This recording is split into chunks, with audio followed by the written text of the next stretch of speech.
Listen, phones suck. One little is enough to completely derail your train of thought, no matter the circumstance. And constant updates on world tragedies and people having better lives than you just make you feel like a big ball of blah. Phones just ruin our attention spans and stress us out. But what if your phone could also increase your attention and focus and calm you? And not through that meditation app you used twice and forgot about forever. Through something you already naturally do. To explain, let's take a look at the theories of cool guy André Bazin. I'll expand on his ideas with the help of a few Italian neorealist films and Greta Gerwig's Lady Bird. If we follow Bazin's theories to their logical end, we reach an unusual claim, that if we fully embrace subjectivity, we can achieve a kind of objectivity. By cultivating love and attention, cinema and cameras can grant us access to the objective reality of our lived experience. I'll start with a quick overview of Bazin's theories. He believed that cameras have a sort of inherent realism. Whereas the creation of a painting is done like so, you get an image from a camera like so. This involves messy human interpretation, but this is a clean machine copy. And to Bazin, the best use of a camera is to exploit this natural realism. Specifically, he adored post-war Italian cinema, or Italian neorealism, works by directors such as Roberto Rossellini and Vittorio De Sica. The films include long takes, mix actors and non-actors, and are usually shot on location. In terms of narrative, the films mimic lived experience. As Bazin writes, they show the succession of concrete instants of life, no one of which can be said to be more important than the other. For instance, the films are elliptical, as in they contain ellipses. They aren't an effective form of cardio, probably. We only see glimpses of the narrative, and we're tasked with piecing it together ourselves. Bazin compares this way of presenting information to stones in a river, unlike the bridge of the Hollywood film. Because of its fabricated construction, understanding the narrative and themes of a Hollywood film is easy, like walking across the bridge. The filmmakers provide you with exactly what you need to see. Meanwhile, in a neorealist film, the filmmakers don't shore up the facts for you. Just as in your real life, you have to navigate your own way across the river. Alongside these minimal bits of information, there are moments of decorative excess, unrelated to the narrative. A good example is the sequence in Umberto D. of The Maid Waking Up. It doesn't really contribute to the story or the themes of the film. Maybe we learn a bit more about the maid, but we don't learn much. Mostly it's just there, just a simple moment of existence. Our lives don't have perfect narrative arcs. They're filled with emptiness and excess, and any sense we make of them is entirely subjective. Neorealists don't try to hide this subjectivity. They formally embrace it. Neorealist films do not pretend that there is such a silly thing as objective truth, and thus they reach a kind of objective truth, or as close to objective fact as our inherently subjective bodies and minds may be able to experience. I.e., that lived experience has no controlled order to it. It's inherently subjective. The truth is that there is no truth.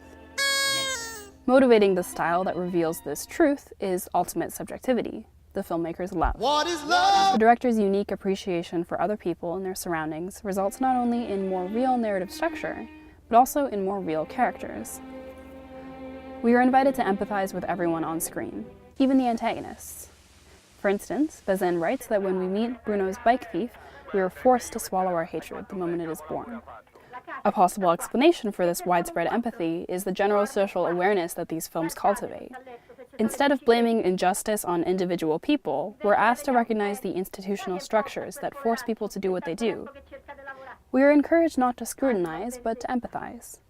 One of Bazin's hallmarks of neorealism is that it rejects analysis, whether political, moral, psychological, logical, or social, of the characters and their actions. The films achieve a kind of apoliticality, since they just show life as is, rather than twisting reality to support some pre-existent worldview of the director. And, in fact, several political parties did use the same neorealist films to support their views.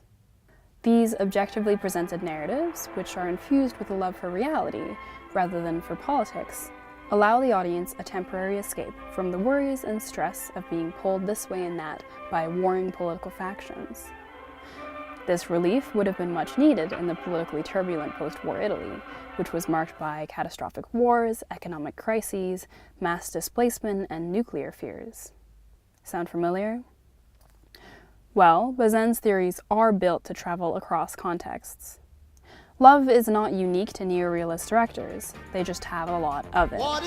Rather, it's inherent to the camera itself. So its corresponding escapism travels with it, and can be adopted in any political context, including our own.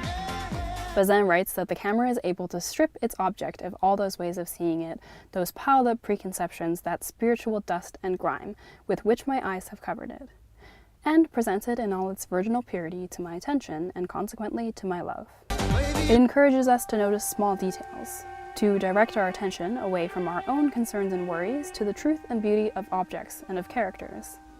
And as we attentively look, we can love.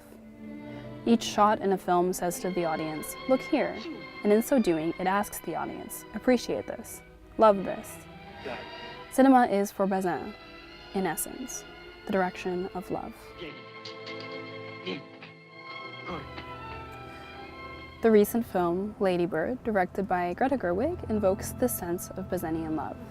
It even seems to reference Bazinian theory directly. Don't you think maybe they are the same thing? Love and attention? For a few weeks in late 2017, it held a record-breaking positive review streak on the film review website Rotten Tomatoes. Although this was short-lived, it seems to indicate that something in the film is almost objectively likable.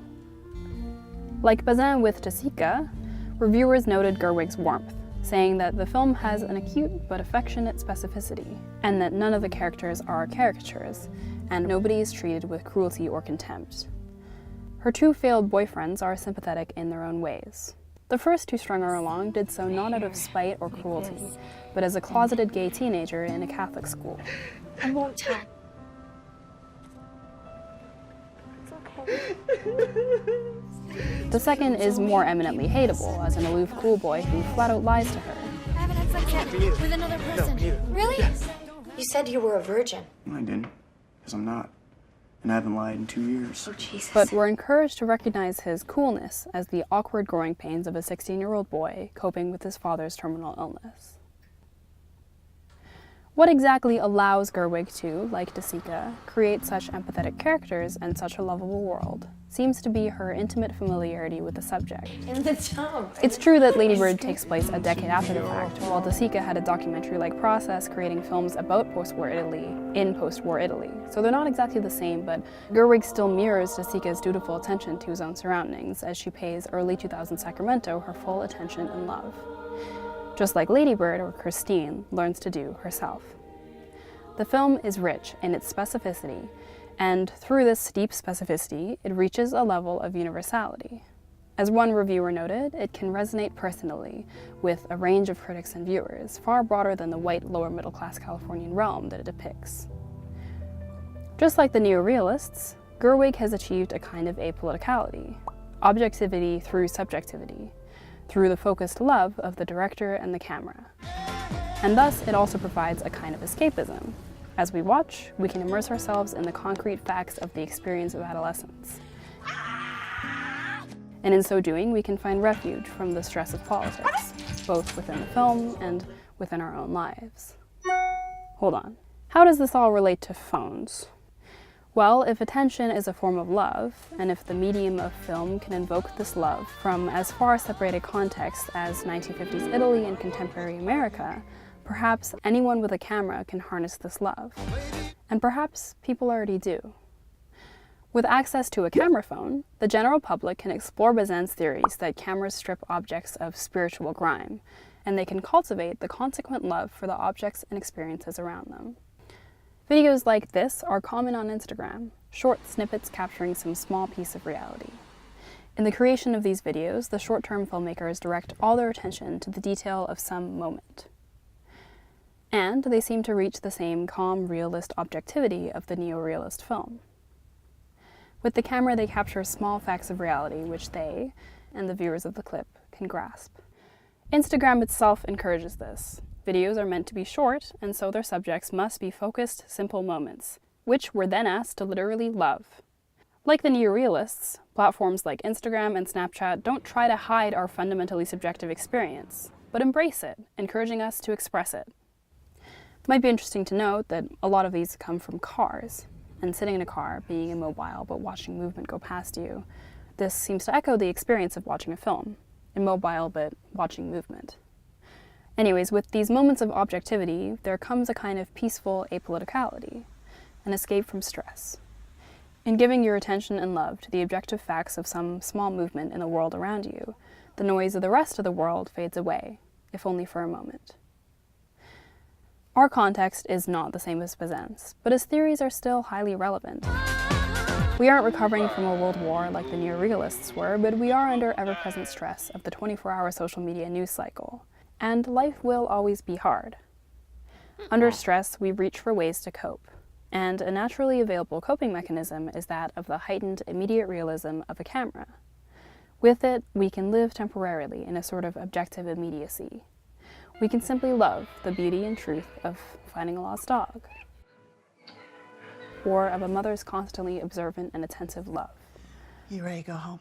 Or of waves against a beach, or rain against a train windshield. So maybe phones don't entirely suck. We probably just need to use them better. What is love?